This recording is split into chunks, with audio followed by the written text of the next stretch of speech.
Welcome back to Lotus World. मैं हूं राकेश और आप सबका मैं हार्दिक स्वागत करता हूं हमारे यूट्यूब चैनल लोटस वर्ल्ड में। जैसा कि आप जानते हैं कि हम अभी बेंडिगो में ईस्टर फेस्टिवल के लिए आए हैं और आज इस फेस्टिवल का चौथा दिन है।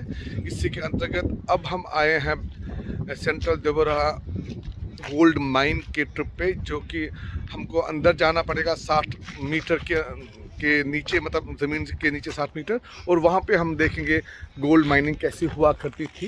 ये अभी टूरिस्ट स्पॉट ही खाली है, यहाँ पे अभी गोल्ड माइनिंग नहीं होती है, लेकिन हमको एक अंदाज़ा मिलेगा कि गोल्ड माइनिंग कैसे होती थी। इस व्लॉग को प्रारंभ करने से पहले मैं आप सबसे निवेदन करना चाहता हूँ, अगर आप मेरे चैनल पर नए हैं या आपने अभी तक मेरे चैनल को सब्सक्राइब नहीं किया है तो प्लीज़ मेरे चैनल को सब्सक्राइब कीजिए। बाजू में बेल का आइकन उसको क्लिक करके ऑल का ऑप्शन ज़रूर सेलेक्ट कीजिए। इस वीडियो को लाइक करना ना भूलें और हमारे जो सोशल मीडिया हैंडल्स है जो नीचे आपको दिखाई दे रहे हैं, उन सब सोशल मीडिया हैंडल्स पे आप जाइए और हमें वहाँ पे आप फॉलो कीजिए। तो गाइस शुरू करते हैं हम ये गोल्ड माइन का vlog. Lotus World web series, vlogging and shorts. So guys हमने टिकट दिखा ली है इनको और अब हमको बैंड्स मिले हैं, ये वाले बैंड्स, ये हमें सबको पहनने हैं और उसके बाद ही हमको अंदर जाने दिया जाएगा। हमको बोला गया कि यहाँ पे जो रेड बेंचेस है वहाँ पे बैठो और फिर हम 1 बजे ट्रिप चालू होगा। ये गोल्ड की ट्रॉलीज, इसमें ऐसे ही गोल्ड, इसमें गोल्ड नहीं है लेकिन ऐसे ही पत्थरों में गोल्ड होता है।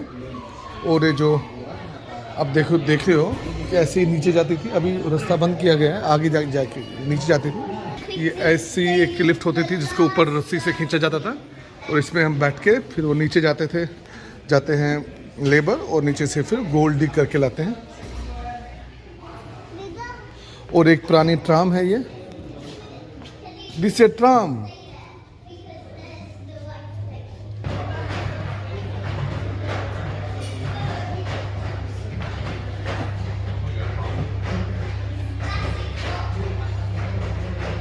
इससे ये मूर्ति है और ये एक और पता नहीं क्या है, ये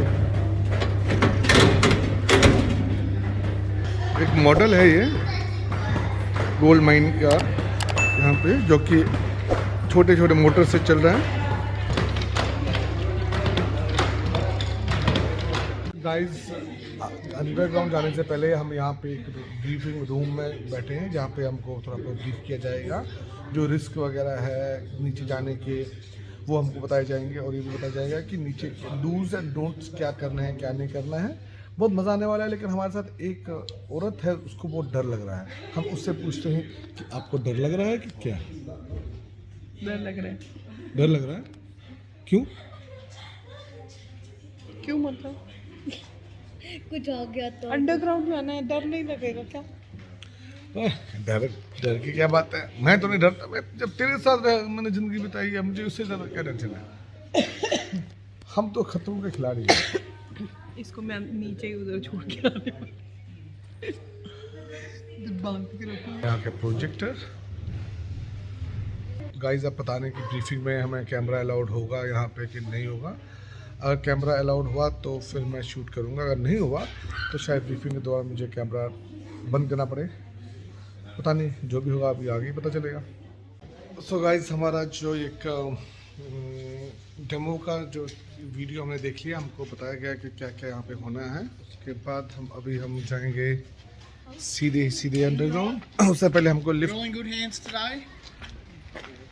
हमको मिलने वाले हैं हेलमेट वगैरह, वो पहन के फिर लाइटिंग होगी उस हेलमेट पे, वो पहन के हमको आगे जाना है। Just a couple of cool things to point out. Over here is the mine shaft. Mine shaft here is 422 metres deep. It's not a very deep mine by Bendigo standards. The deepest mine in the world is just over the other side here, just a bit further up the hill. That was a mine called the Victoria Quartz Mine. When it closed in 1913, it was the deepest underground mine in the world. 17 working levels to this mine.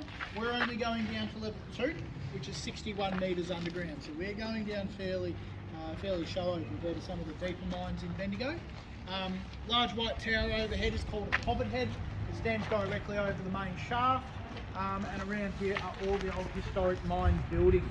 So we've got the mine shaft, we've got the engine room, we've got the blacksmith shop, the change room, 2 change rooms, we've got the manager's office, light room, first aid room, and the carpenter's shed. Down the back there's also the gold museum and there's gold panning. So I'll leave you to walk around and explore in a bit more detail. Just one last thing before we head underground over here, guys. These are our miners' cages. This is how the miners get in and out of the mine. So the miners will load up into that cage 4 at a time. They'll be lowered down to the underground workings to work an 8-hour day. 8 hours in, they load back into the cage and they be brought back up to the surface. So that's the main way of getting in and out of the mine. Don't worry, we're not going to go down in the old mine cages today. We're going to go down in the big industrial lift, which is especially being set up for our underground mine tours. So everyone on my tour, guys, follow me this way. We'll get ready to head underground. Guys, so over here you can see the cages, big ropes that come up in and out of the engine room, up and over the poppet head, connect onto the cages. On the other side, they're hooked up to our winding engine. Basically, winding engine, 2 big steam engines with a big drum in the middle. And as that drum spins around, these cables or ropes, one's lowered down the shaft, the cage is sent down, the other one is raised up and the cage goes up. And that's how the mine cages run up and down the shaft. They work off a counterbalance system. One cage goes up, the other cage goes down. Just wait down there at the yellow sign there for me. 1, 2, 3, 4, 5, 6.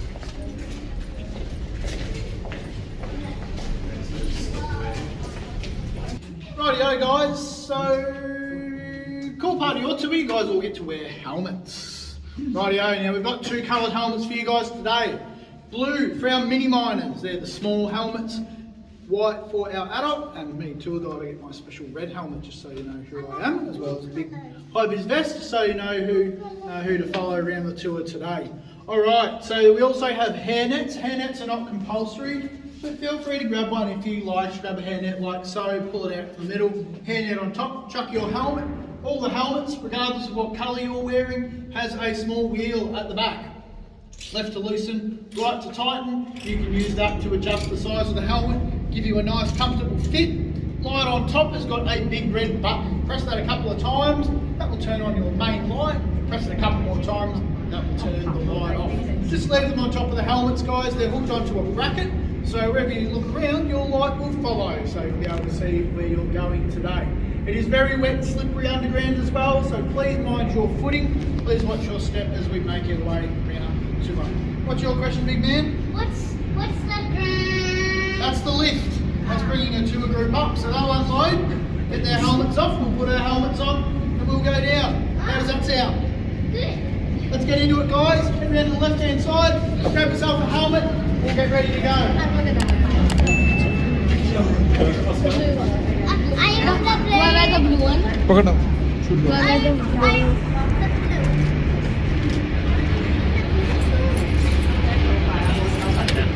चलो पहनो अभी मैं भी बन रही हूँ थोड़ी डर लग रहा है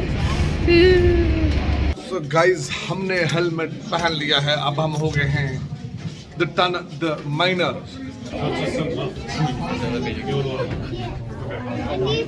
Keep your pockets open. You need to bring a lot of gold. I'm scared. Don't turn it off.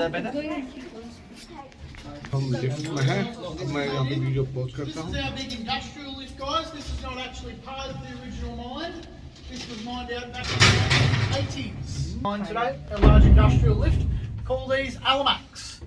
You see the big construction site buildings. This is what they run to get materials and from the ground up into the old levels. Okay, guys, 61 metres. It's going to take us 90 seconds. If we were going down in the original mine cage, 90 seconds would get us all the way down to level 17. Your stomach will catch up with you a couple of seconds later. Okay, are we ready to go? Yeah. On 3, 2, 1. Here we go. And we're off.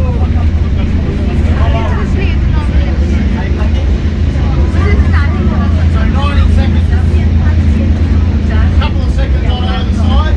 Depends on how long it takes to stop. So we'll stop with a little bit of a slide.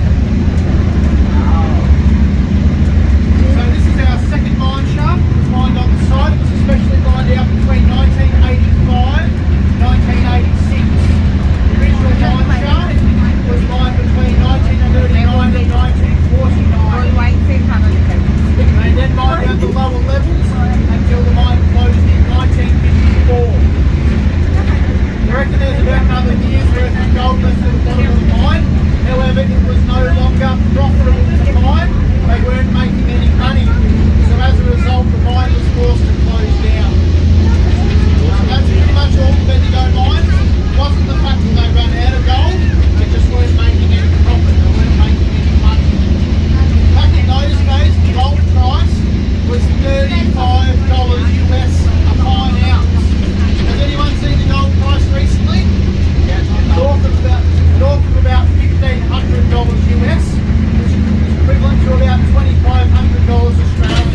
made in gold. Oh my god, are we underground?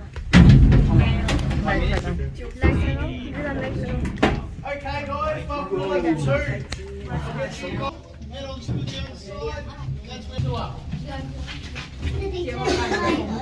Alrighty, guys. So this area here, this is the original mine shaft in front of you. Now, when this mine was working between 1939 and 1964, this was the only way in or out of the mine. So anything and everything that comes into the mine, the miners, rock, gold, tools, equipment, materials, anything that the miners use underground has to come down in our mine cages. These are our half-ton trucks. This is how we get all the rock out of the mine. So the rock would be loaded into the mine trucks half a tonne at a time, and they'd all have to be pushed by hand. Sometimes the miners were working as far away as 500 metres from the work area, so they had to push all that rock by hand. Imagine doing that for an 8-hour day. That'd be a tough job. Everything was done by hand labour. Think you guys would like to work underground for an 8-hour day, working with nothing but hand tools? Not many people did. It's very hard to find skilled labour to work underground in these mines, and that's why these underground miners were paid so well. However, you just didn't earn a wage, you paid on contract rates. You were paid according to your output. The more rock you moved, the more you got paid. And I'll show you some of the different jobs the miners did underground as we work our way through the tour today. Now, as you can see, the original shaft is timbered. We use red gum timber because it holds really well in the wet conditions. Prevents our timber from rotting and breaking down. Now, a 4-compartment shaft, as you can see, is fairly simple. 2 middle compartments here. These are where our mine cages run up and down the shaft. Right hand side, we've got our ladderway. That's how the miners can get out in the event of an emergency. They can climb out through the ladderway. So that doubles as our emergency escape in the event of the mine cages breaking down. Our ladderway also doubles as a services compartment. So this is where all our compressed air, water, electricity, pretty much anything comes in and out of the mine. So that also doubles as our services compartment. On the other side of the shaft, we've got this boarded up section here. This is what we refer to as a smoke box. This is where our miners here. This is where the miners will. All their hot air is drawn out of the mine. So hot air is pushed up to the surface. Cold air is drawn through another mine shaft. So this shaft over here doubles as our ventilation shaft. So fresh air is drawn down, drifts through the underground workings. All the blasting fumes, smoke, bad air, the air that the miners breathe out, heat and humidity is collected. That hot air is then pushed up through the smoke box up to the surface. Pretty cool, hey? However, that type of ventilation was very inefficient, especially as we get deeper down. And a lot of miners, they died from complications from poor ventilation and lung disease. I'll talk about that in a bit more detail a bit later on in the show. So that also doubles as our pumping compartment. So you can see a big pipe in there. That's our 3 big electric pumps are going to be hooked up onto that. And that's where we pump all the water out through. That's where we pump all the water out through that pipe. Pretty cool, hey? So that's our pumping station. Okay, so from the shaft, this area here where most of you guys are standing, this area is called the plat. This is where we load the mine trucks in and out of the cages. This is also where we get in and out of the shaft to our underground level. The plat also doubles as a lay-down area, so this is where the miners will keep stuff like tools, equipment, machinery. So at the start of the shift, they'll pick up all their mining gear, they'll head down to the work area, they'll work their 8-hour day. At the end of the 8-hour day, they'll bring all their tools and equipment back. Alright, so from this point here, guys, we've got our shaft and our plat. We've now got our underground tunnel. This is level 2 that we're going to explore. Now, level 2 was mined out on 2 occasions. First one was during 1944 and again during 1985. So let's go for a bit of a walk and I'll point out some points of interest along the way. So I'll jump in front, guys. Follow me in front. ये वो lift थी जहाँ से मेरे labours ऊपर नीचे जाते थे, उसके बारे में बोला ना। और जो ट्रैक्स पे जो यहाँ पर ट्रैक बिछाए हुए हैं, नीचे देखोगे तो जो पत्थर लाद के ट्रॉली से ही वहाँ तक लेके जाते थे।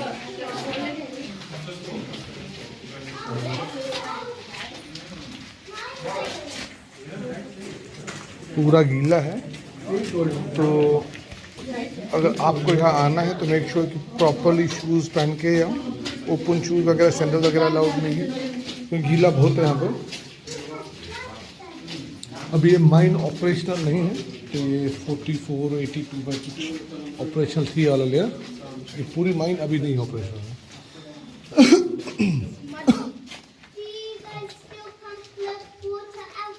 Certainly do. We still have to pump the water. We're not actually pumping any water out at the moment, guys. We're actually flooding out the lower levels of the mine. So August last year, we shut our pumps off from level 10. It's about 246 metres underground, and we've slowly let the water gradually rise and flood out the lower levels of the mine. Currently, the water level is sitting somewhere between level 5 and level 6. We're going to bring the water up to about level 4, where we've got 3 pumps currently being installed. When the water level gets up to a certain height, we're going to turn on the pumps and we'll let we'll start pumping again. So that's part of the Bendigo groundwater project, and we run that in partnership with the state government. So if you're interested, look up Bendigo groundwater on Google and you'll find some interesting reading there. Okay, this area here, this is the miners' crib room. Now, crib is miners' slang for light meal or snack.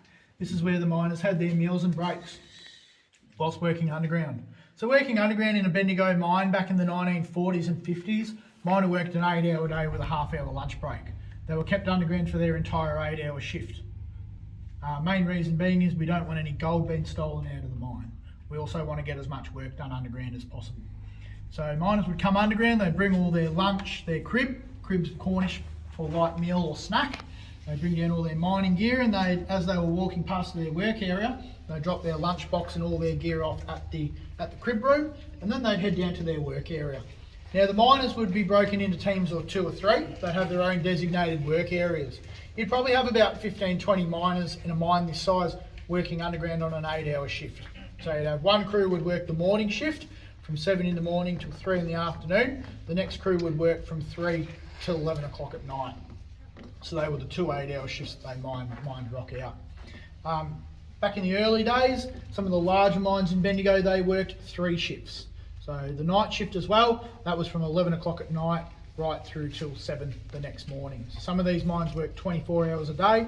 Some of them only depended on whether they had enough staff, whether they had enough labour. Sometimes they'd only work 1 shift. Some days they'd work 2 shifts.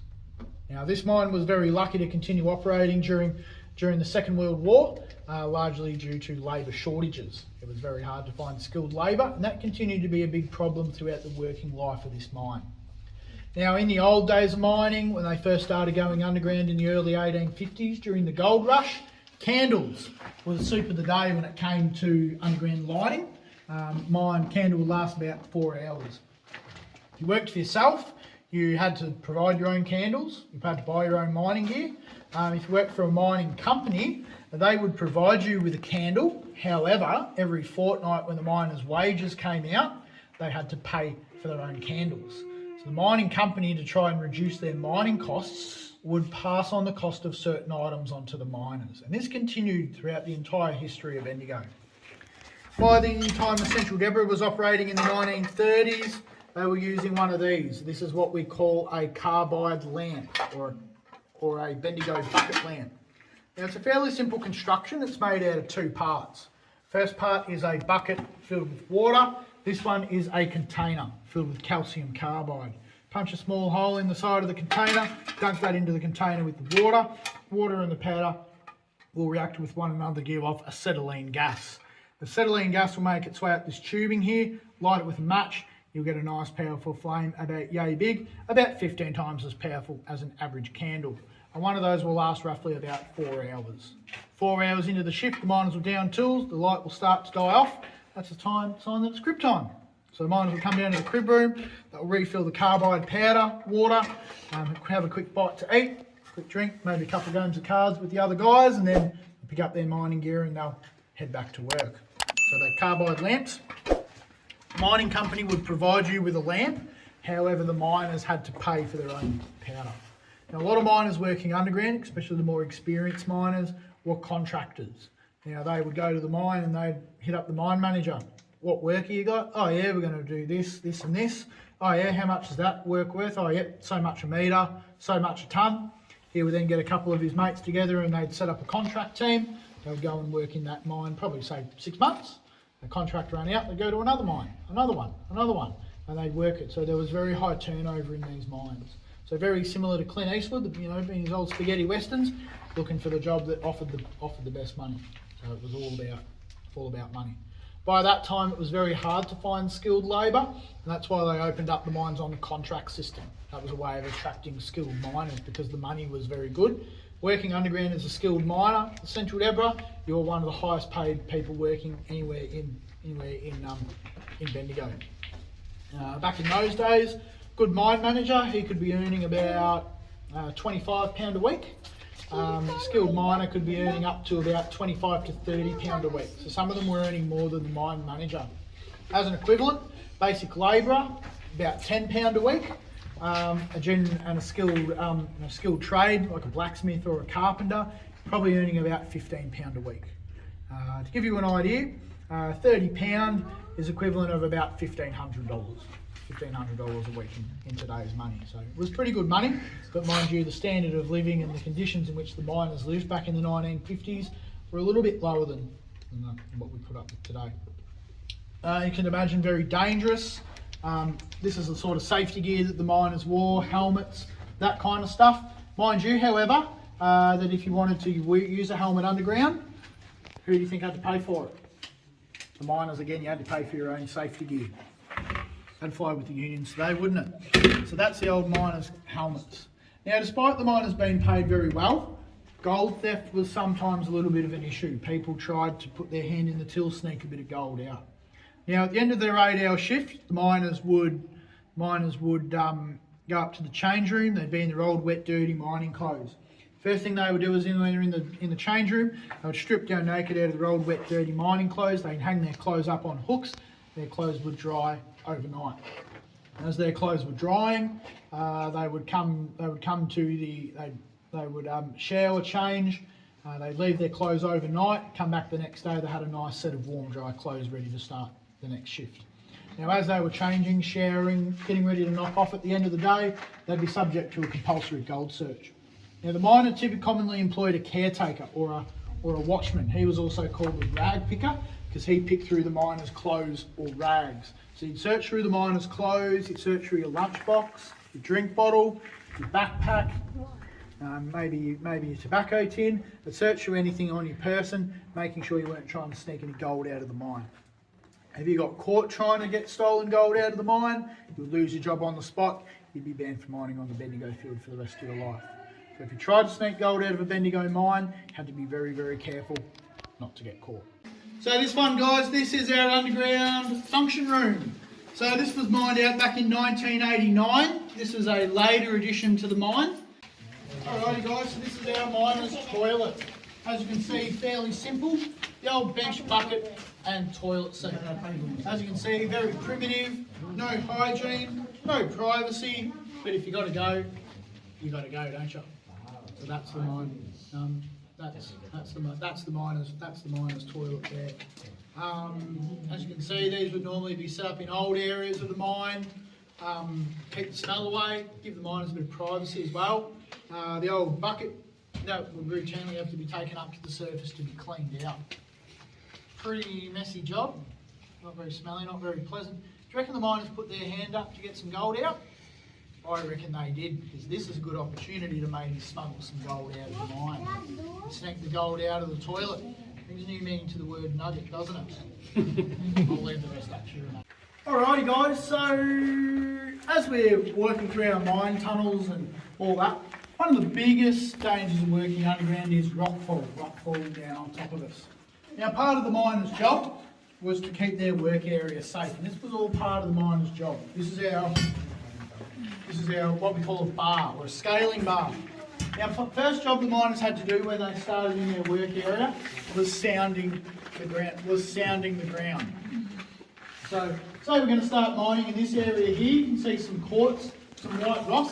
That's the material which contains our gold. So as we walk through here, we give the rock a bit of a tap. That gives us a nice solid ring or a dull thud. And that tells the difference between good ground and bad ground. Allow me to demonstrate there for me, guys. I'll show you what we do. So give the ground a solid ring like so. What do you guys think? Nice good ground. That ground is solid. It's not going to fall in on top of us. Just hold there, guys. We move down here a little bit further. We get a bit of a drummy noise like so. That drummy noise is potentially the rock is going to land on top of us. So that's where we know where we need to put in timber or knock out our ground. So using that bar, if there was a crack in the ground, we'd wedge that bar into the ground and we'd lever the rock out, loosen it all up, drop it down and knock it out, drop it down onto the floor. And that's how they would make their work area safe. So checking the ground is called sounding. Taking any loose rock out is called barring down the ground, and that's what they had to do at the start of every shift. Between 1939 and 1954, there were over 375 men employed in this mine. During that time, one miner was killed from an underground rockfall back in 1953. That was considered to be a pretty good safety record for that. Time.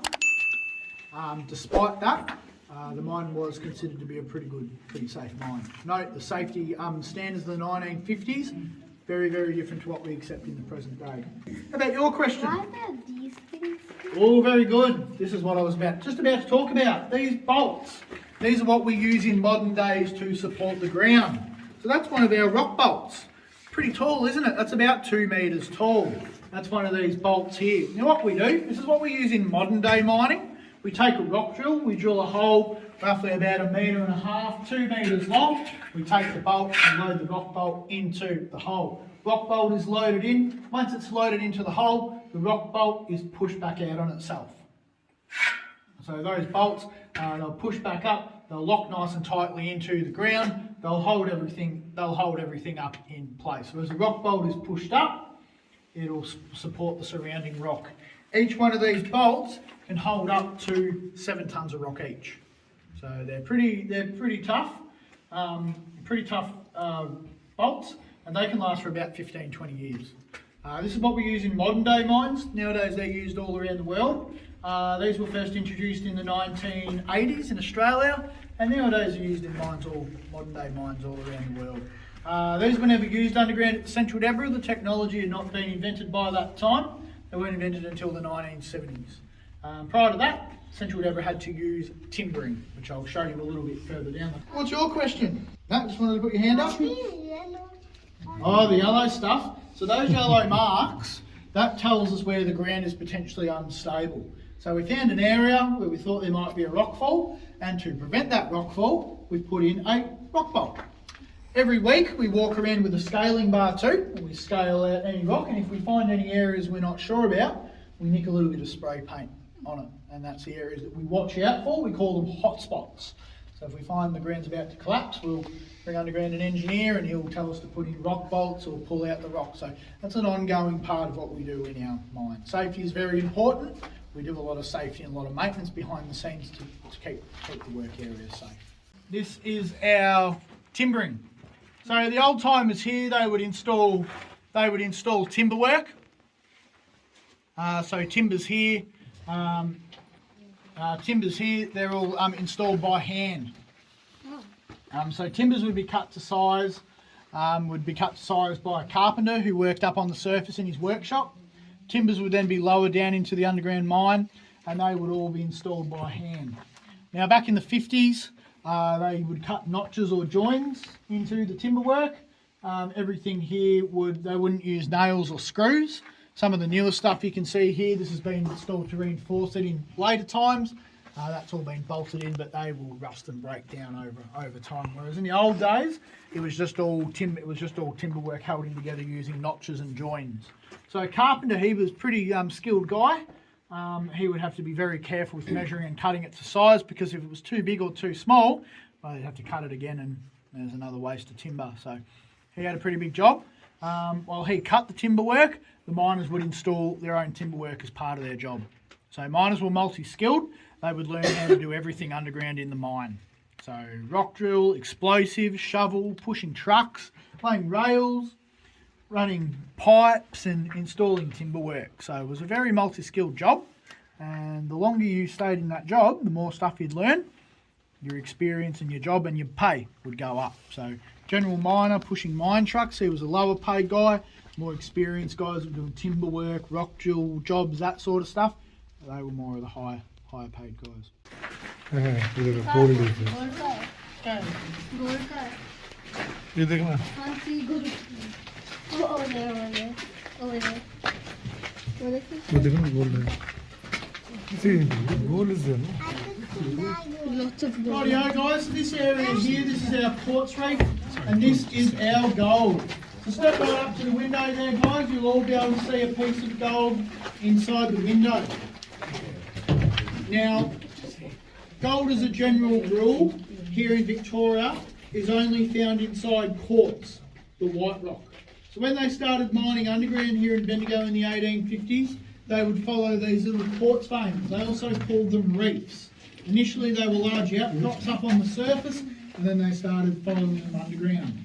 Basically they would look for the white quartz. If they found gold in it, they'd mine it and hopefully make money. If they didn't find any gold, they'd stop and they would go elsewhere. Now, most of Bendigo's gold, 80% of all the gold mined out of Bendigo has been mined from underground. Altogether, about 80% of Bendigo's gold, altogether, from both the surface as well as underground, the entire Bendigo goldfield has produced about 700 tonne of gold, making it the largest producing goldfield in all of Victoria. The next largest gold producer is Ballarat.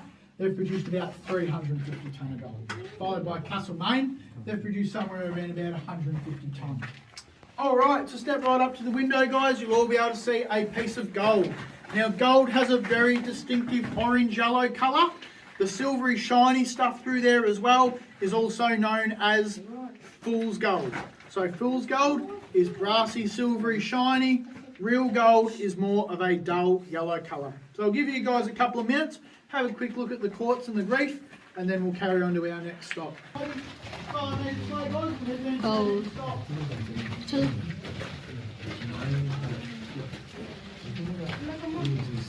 bye Rightio. That's everyone guys? yeah Beautiful. Rightio. So these guys are our rock drills. Now, as I mentioned earlier on, the sandstone and slate, that's remnants of the ancient seabed. Very, very hard rock. In extreme cases, this is nearly 7 to 8 times harder than concrete. So the only way that we can mine through this rock is by drilling some holes. You see we've drilled some holes through here. These holes will be loaded up with explosives and then blasted out. Now the first step of that process is drilling holes. In the old days, soft rock up on the surface could be easily broken away using chisels, sledgehammers, pick and shovel, dig up all that loose rock. Eventually they started using hand drills. Now hand drill is made out of two tools. First one is a chisel or a gab, roughly about 1 metre long. It's got a sharpened tip on the end. Mine will load that into a hole and will hold onto that with both hands as tight as it can. Another miner will then come up with a 12-pound sledgehammer. He'll drive that into the ground as hard as he can. He'll give that a tap. Miner will then give that a quarter turn. Tap, turn, tap, turn, tap, turn. 4 hours later, there's a hole 1 metre long. So that's what they were probably using for the first 20, 30 years of underground mining in Bendigo. After that time, they started using mechanised drills. Now this large machine here is called a stroker, a reciprocating drill, a rock borer. The miners, however, called these widowmakers. They killed the miners at a very young age, typically around the age of 35 to 40. Now these drills weigh about 100 kilo, 150 kilos, somewhere around that mark. They can drill a hole 1 metre long in roughly about 40 minutes. As they're drilling holes into the ground, they create large volumes of dust. No water used when they were drilling, so the dust would end up into the air. In those days, a lot of Bendigo mines were poorly ventilated, heat, humidity, dust. Where do you think all that bad air ended up? in the miners' lungs. And as a result, the miners literally breathed in glass, they would cough up their lungs and they would die a very slow, painful death. Typically dead by the age of 35 to 40, hence they call these rock jewels widowmaker. They used these jewels up to about the turn of the century, after which time they became illegal to operate in Victoria without the use of water. So for about 20 years, mines in Bendigo, they employed young men with a hose, and they would hose down the work area while the miners were drilling out the holes. That was one way of keeping down the dust. Eventually, by the 1920s, new technology came out of America in the form of this drill here. This is called a drifter drill. This can drill a hole 1 metre long in roughly about 15-20 minutes. The entire assembly weighs about 80 kilos and can drill a hole very, very quickly. While we're drilling, we've got a water feed. Water line washes through the drill hole, washes the dust out as a mud. That prevents the dust from getting into the air and into the miners' lungs. Saved a lot of miners' lives in the process. These were used up until about the 1950s, after which time the technology became obsolete. All right, now we're going to fire up this drill because she still works. It does get quite loud, so I'm going to get you guys to block your ears for me. Blocking your ears, mate. Block your ears with your fingers. Okay, are we ready, guys? Here we go. On 3, 2, 1.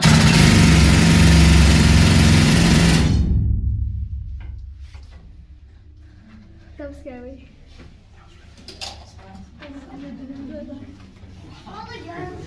Cool. There we go. So that's our drill.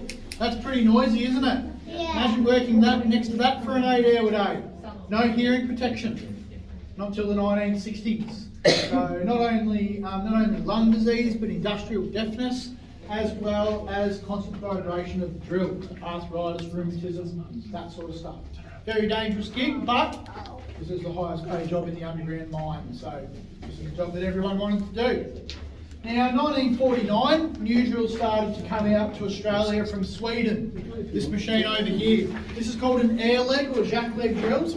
Can drill a hole 1 metre long in less than 5 minutes. Weighs about 50 kilos.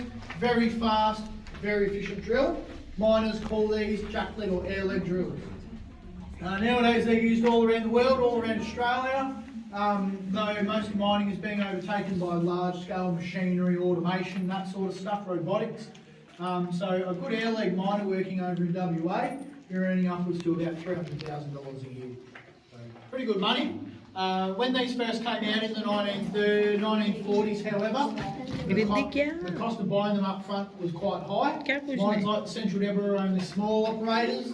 They did not have enough money. They could not afford machinery like this. As a result, these were never used underground in these mines. Follow me this way, guys. Just move down a little further, guys, just so we can fit everyone in.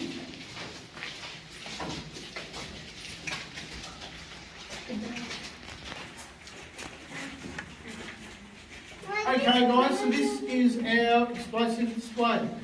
So back in the old days, when they first started mining, blasting underground, they used to use blasting powder or gunpowder.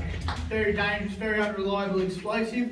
A lot of miners were blown up, burnt, that sort of stuff from the mishandling of the explosives. In the 1870s, very smart bloke by the name of Alfred Nobel, he started making dynamite. Made a very big fortune out of explosives for the mining industry. Made a big fortune. When he died, he bequeathed his fortune to a science prize. You guys would know that as the Nobel Peace Prize. All out of mining here in not only Bendigo but all around the world. We used to buy these explosives. He modified his design in the 1870s and he then invented gelignite.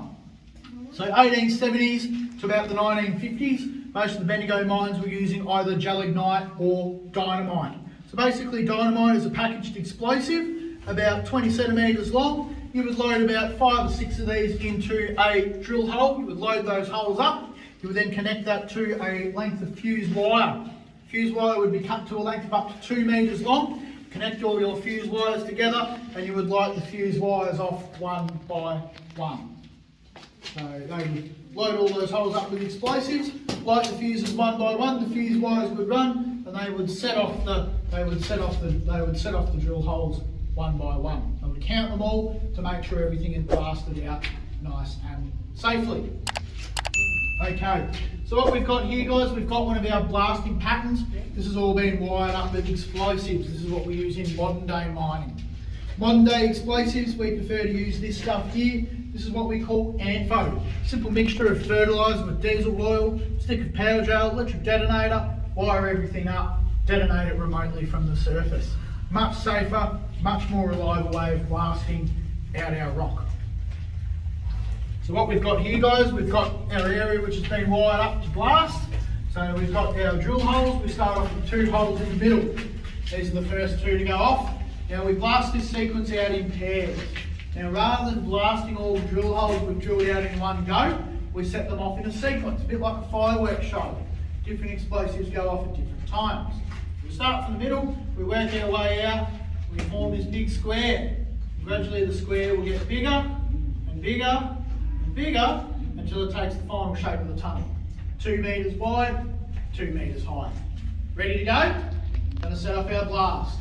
3, 2, 1, fire in the hole.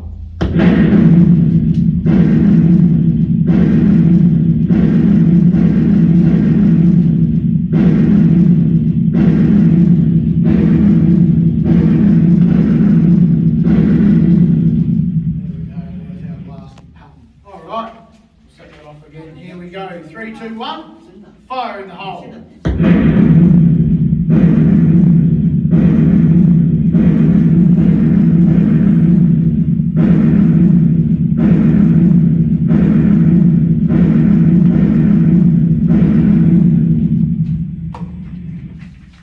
Question then? Is it more louder than this? It is very, very loud. So normally when you're blasting, you will not be standing right next to it like this. You'll be blowing it up into pieces, and that's a lot of paperwork. So if we were doing that blast, we'd be standing up on the surface, and those blasts are very, very loud. Boom, boom, boom, boom, boom. So you're All right. working in this area? Yes, we're blasting out this area. So to blast that size, that will blast out one of those tunnels. 2 metres wide, 2 metres high. The holes are about 1 metre to 1.5 metres deep. So how deep we drill the holes, because that's how much further we'll advance the tunnel by every single blast, or what we call a round. Boom, boom, boom, boom. But it doesn't affect the other. Sorry? It doesn't affect the other. No, bigger, obviously the bigger the blast, it can affect surrounding tunnels.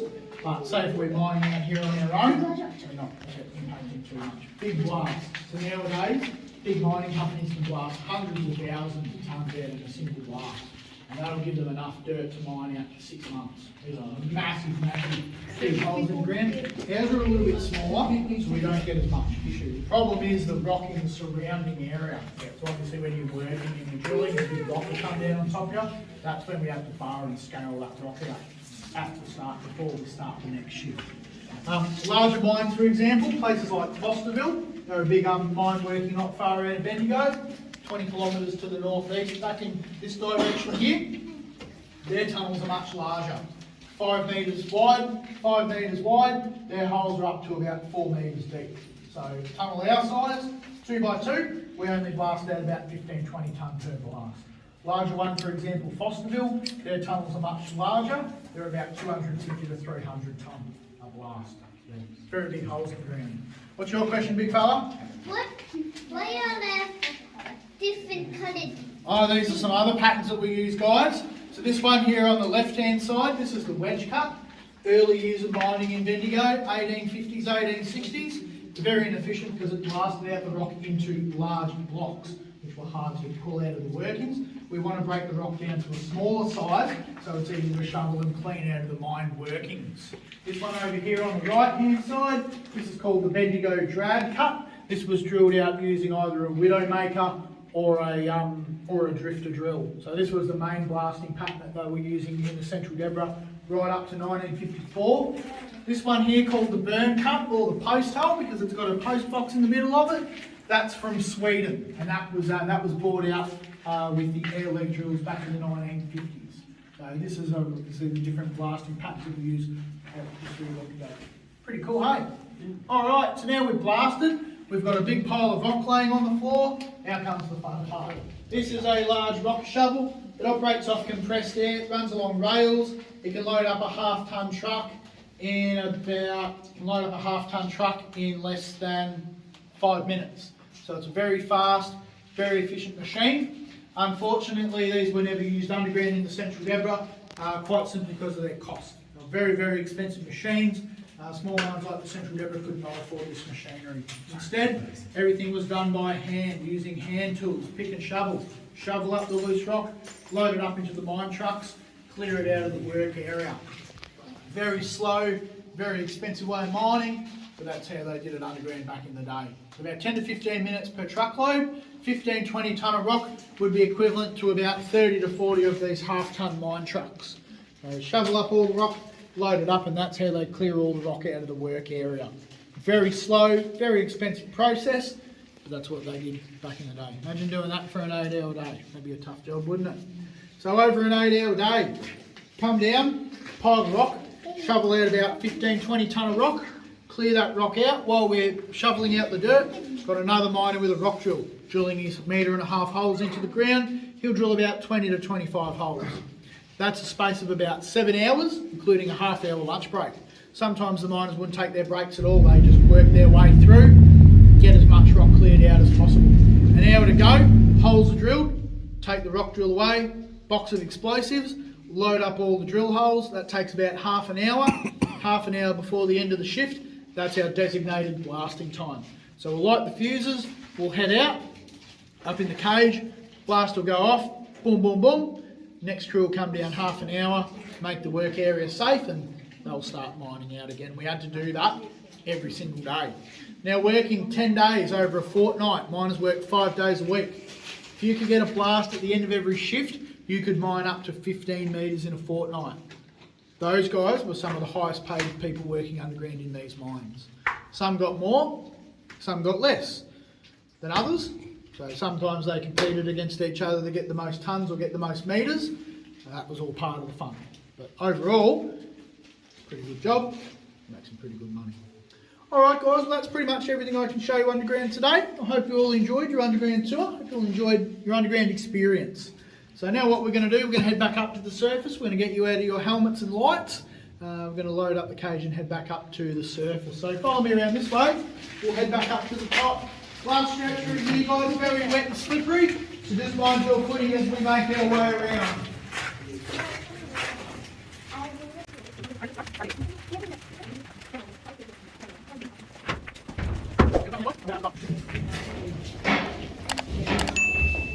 Come on around this way, champ. Step down there, mate, so you don't fall off. तो guys अब हम ऊपर वापस आ गए हैं। यहाँ पे हमको बोला गया कि हेलमेट खोलो।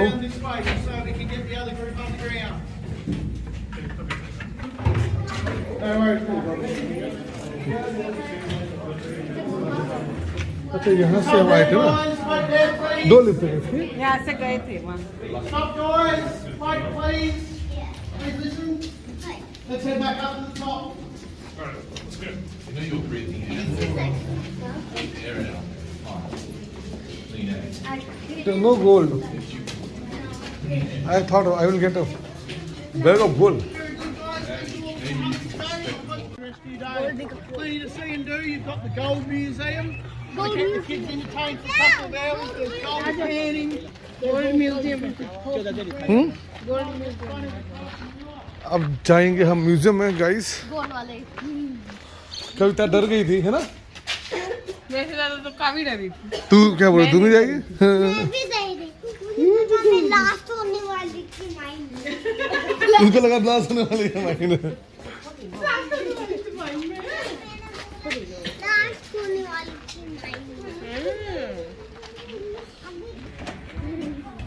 ये स्टेज 1, मतलब जब रॉक्स आते थे तो यहाँ पे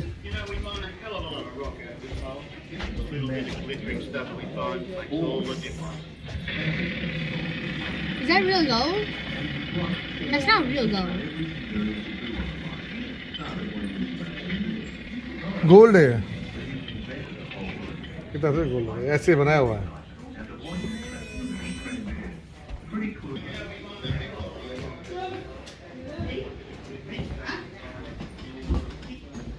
What is this? What is Hello, one and all. I'm Stuart McDonald, mine manager on this mine. Been here quite a few years now. Any few people starting work here today? A couple of things I wanted to know. First, I'm very sad.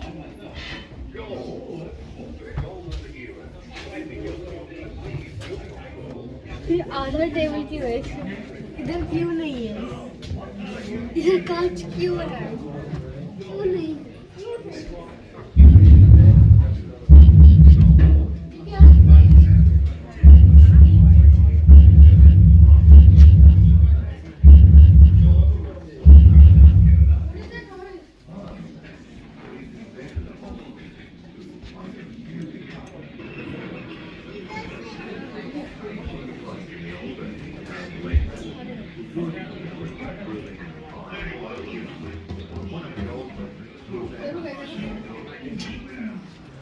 ये वो है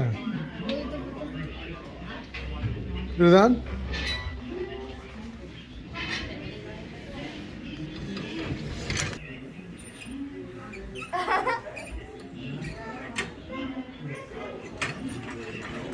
बोला था एक ऊपर जाता है एक नीचे जाता है वही है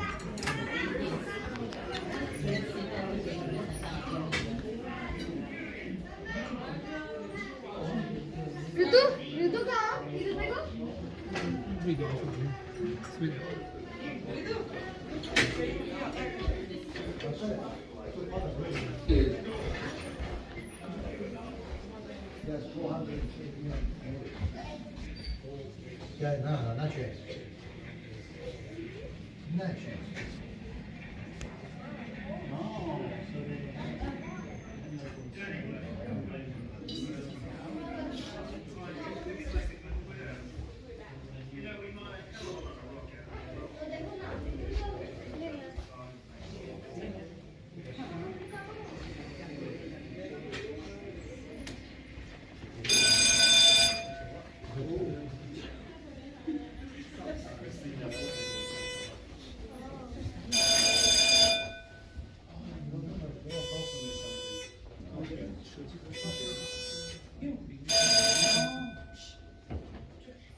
कौन कर रहा है माइंड माइंड कैसे कर रहा था खींचा चलो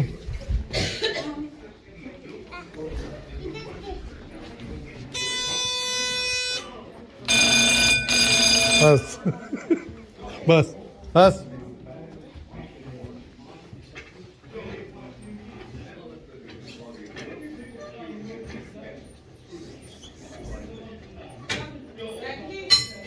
बस चलो आ जाओ राम चढ़ते थे ऐसे फिर वहां से टॉयलेट लेके डस्ट यहाँ से गिराते थे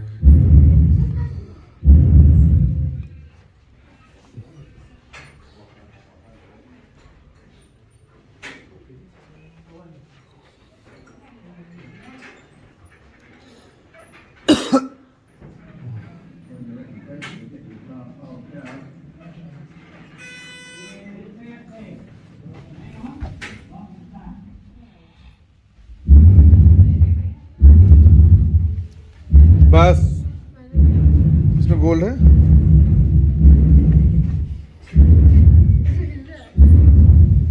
कौन कर रहा है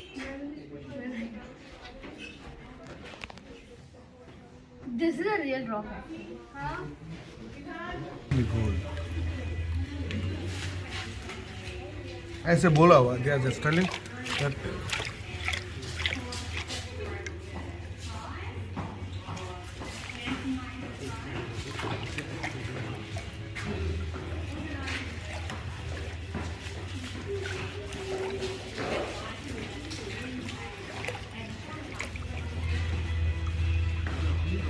It has one piece of gold.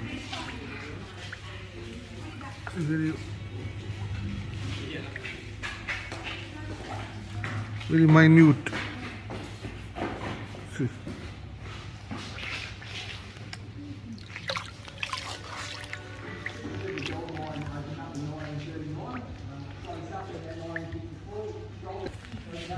So guys ये ऐसे फिर सैंड से फिर गोल्ड निकालना वगैरह, अमलगम बैरल से, और ऐसे इसमें फिर जो डालते थे इससे वो अलग होता था, और यहाँ से स्टेयरकेसेस ऊपर वगैरह, जो नीचे से जब चढ़ता था वो कचरा, तो वो यहाँ से रास्ता नहीं है, नहीं है, बताओ।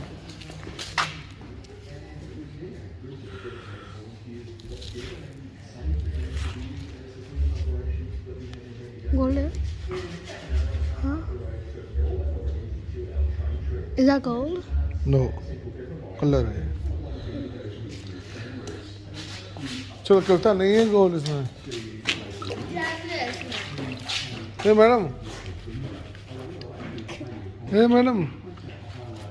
We are getting late. चलो खाओ। No gold, only silver. चलो, पागल हो गई मेरी बीवी। गाइस, तो ये था हमारा सेंटर डेबरा गोल्ड माइन का जो टूर। सबसे पूछते हैं उनको कैसा लगा। कविता जी, आपको कैसा लगा ये टूर? सोना मिला खुद थोड़ा बहुत? सोने मिला। सोने मिला है इसको, ये पूरे ट्रिप पे सोई थी। कभी आपको कैसा लगा? कैसा लगा? अच्छा। चलो गाइस, इसी के साथ हम ये गोल्ड माइन का ट्रिप यहाँ पे समाप्त करते हैं। थोड़ा लंबा बहुत हुआ है, लेकिन क्या करूँ, मैं कुछ काट नहीं सकता हूँ इसमें, इसलिए थोड़ा लंबा हुआ है वीडियो, लेकिन क्या करूँ, मजबूर है दिखाना पूरा। तो गाइस, आशा करता है कि आपको ये जो गोल्ड माइन का जो ट्रिप है ये अच्छा लगा है। तो ये अब समय आ चुका है इस वीडियो को यहाँ पे समाप्त करने का, लेकिन समाप्त से पहले आप सबसे एक गुजारिश करना चाहूँगा कि अगर आप मेरे चैनल पर नए हैं, आपने अभी तक मेरे चैनल को सब्सक्राइब नहीं किया है, तो कृपया करके आप मेरे चैनल को सब्सक्राइब कीजिए। बाजू में बेल का आइकन उसे क्लिक करके ऑल का ऑप्शन ज़रूर सेलेक्ट कीजिए, और इस वीडियो को लाइक करना ना भूलें। और यहाँ पे जो दिख रहे हैं आपको हमारे सोशल मीडिया के हैंडल्स, उनको आप ज़रूर हमारे सोशल मीडिया के हैंडल्स को फॉलो कीजिए। तो गाइस, मिलते हैं किसी नए व्लॉग में, तब तक के लिए दीजिए आप हमें इजाज़त। जय Hind, tata, bye bye. For more updates, subscribe to our channel, click the show links and enjoy watching the videos.